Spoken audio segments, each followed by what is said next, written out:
Мрзливата жена, чита Александар Станојков. Си била една мрзлива жена. Мажот му посакал кошула за да се променит, а таа не му даваше. Оти вака, жено, не ми даваш кошула за да се променам, му рекол мажот. Вошките ќе ме изеат.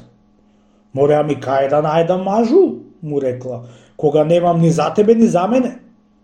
Ами зашто да немаш, мури, жено, како имаат сите жени, така да имаш и ти? Деди мажу, деди домаќине, ами зашто си будала? Море, ами кај имам време јас да ткавам платно, ти да го белам, да после кошула да ти шијам. Ами кој ден да работам и јас не знам? Секи ден работа имам. Во понеделник си месам посен зелник, вторник прототолник, среда ќе ја врзам за греда, четврток неврток, петок ми оглаец, сабота ќе одам на пазар, во недела ќе седам на порта. Еве бре домаќине, овие се дните. Кажи сега, во кој ден да ткавам платно за да ти направам кошула, да кога неам празен ден, сакаш некиш, без кошула ќе си оиш.